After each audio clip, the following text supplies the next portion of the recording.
Het jy al ooit 'n argument gewen, maar iets van die verhouding verloor? Jy het jou punt gemaak, jy het bewys telke male met feite en met oortuiging dat jy reg is. Jy het selfs die laaste woord ingekry. Maar toe die gesprek verby is, het niemand eintlik gewen nie. Jy sien geliefdes, soms raak ons so gefokus daarop om reg te wees, dat ons vergeet om lief te hê. En Paulus skryf ons in Efesiërs 4 vers 2 en 3 die volgende: Wees altyd beskeie, vriendelik en geduldig, en verdra mekaar in liefde. Lê julle daarop toe, om die eenheid wat die Gees tussen julle gesmee het, te handhaaf deur in vrede met mekaar te lewe. Nou, ek hou van die manier waarop Paulus oor eenheid kom gesels. Hy sê nie, maak seker almal stem altyd saam nie.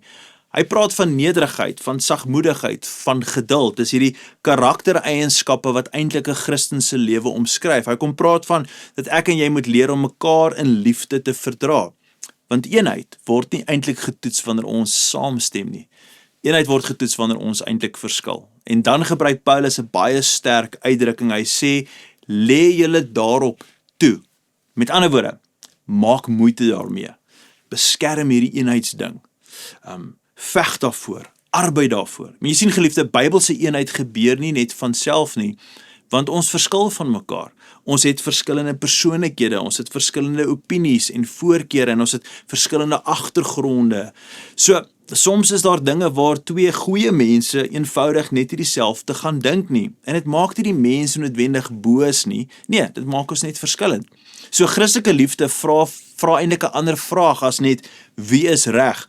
Dit vra ook, hoe hanteer ek jou en jy my terwyl ons met mekaar verskil. Dit beteken nie waarheid maak nie saak nie.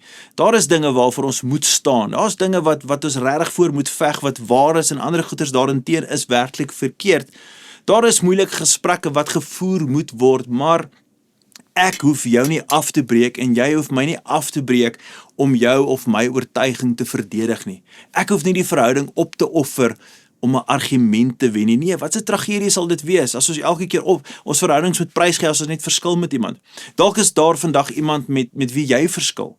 Voor jy weer probeer om jou punt te bewys, vra jouself hierdie vraag: is die manier waarop ek hierdie gesprek hanteer besig om die eenheid te beskerm of is dit besig om die eenheid af te breek?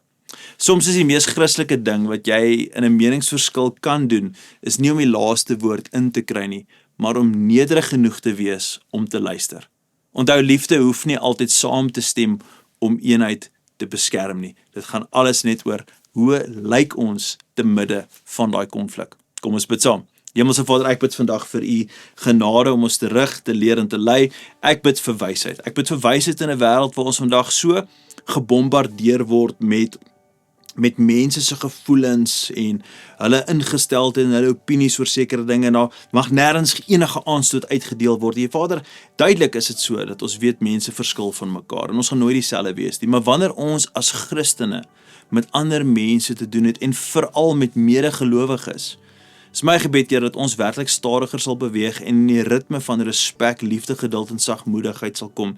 Dat ons, wanneer ons hierdie geestelike karaktereienskappe sal sien as 'n fokus, as 'n raamwerk, as 'n manier om anders te leef, is dit eintlik om die liefde wat God in ons lewens meewerk uit te leef teenoor ander. Daarom vra ek vandag, Here, soos ons so gereeld bid by Beleef, die Onse Vader, dat ons sal leer om met ander mense in vergifnis te wandel en hulle so ook teenoor ons, sodat ons die vergifnis wat ons reeds ontvang het, ten volle sal verstaan en uitleef. Daarom vra ek, Here, vir genade oor my eie lewe, dat ek sal so wandel teenoor ander mense, hulle altyd meer van Jesus sal beleef wanneer hulle met my te doen kry. En so ook elke persoon vandag hierdie oordenking luister, mag ons weet dat die liefde, die geduld en die genade wat ons bewys teenoor mekaar, 'n teken is van u liefde wat werk in deur ons lewens. Ek bid dit in die kosbare mooi naam van Jesus. Amen en amen. Geliefde, baie dankie dat julle ingeskakel het saam met ons. Ek sien julle môre. Gaan in vrede.